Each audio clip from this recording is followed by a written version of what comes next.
Philippines, as a multicultural nation, boasts itself with its diverse indigenous communities that are spread throughout the archipelago.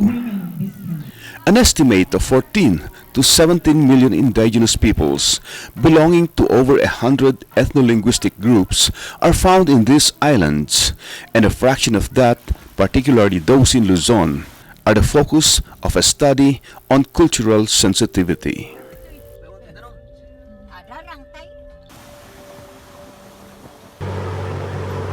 But no robot and no animal can imitate human beings.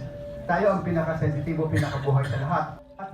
The National Commission for Culture and the Arts approved and funded a research project of the Cordillera News Agency that focuses in 7 major ethno-linguistic groups that are present in Luzon.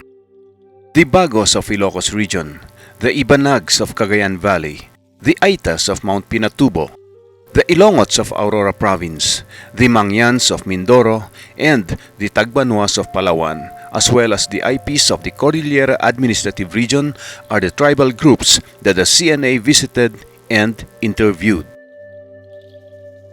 In July of 2017, the CNA conducted a training workshop on cultural sensitivity which gathered about 200 media practitioners, bloggers, information officers, and educators from Baguio and Benguet, with representatives from the 7 IP groups to gain deeper understanding of culture and indigenous peoples.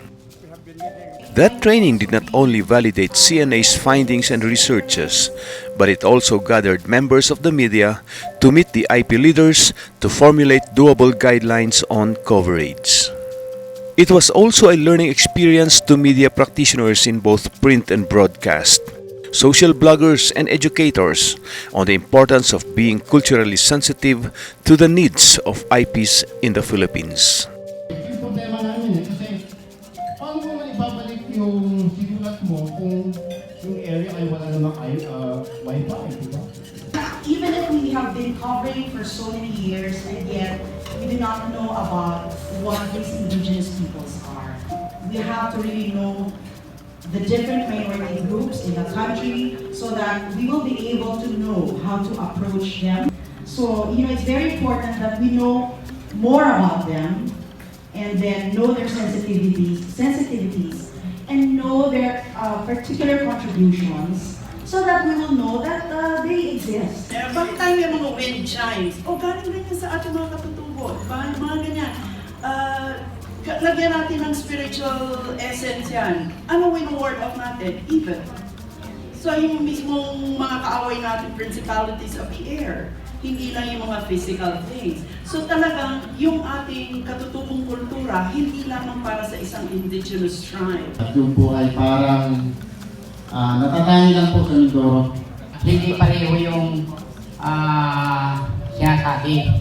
Kaya siguro, ang aming pano ay yung pinag-uusapan muna ng aming kapulungan. The purpose and topic of the media coverage must be communicated.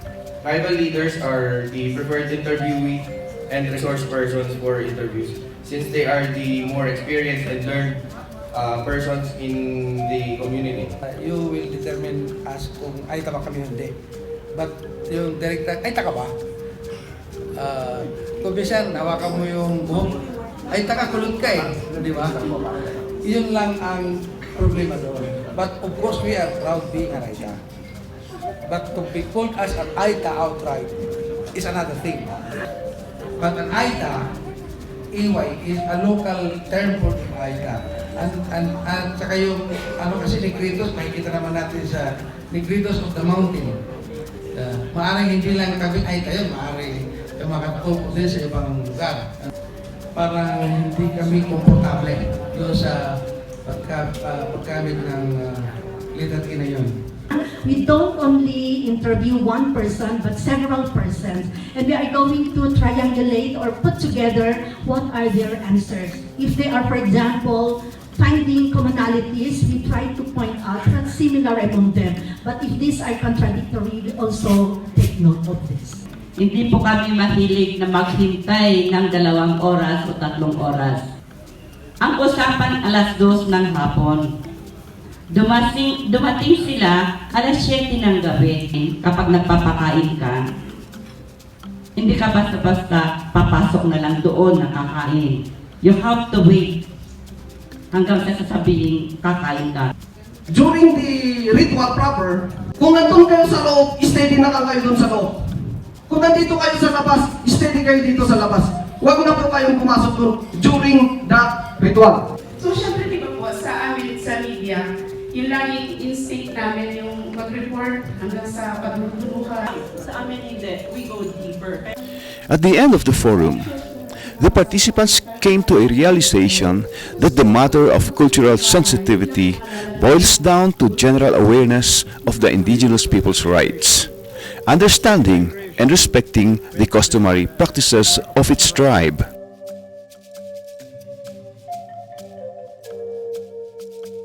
Launched the first manual for media and bloggers on indigenous peoples reporting after months of research and immersion.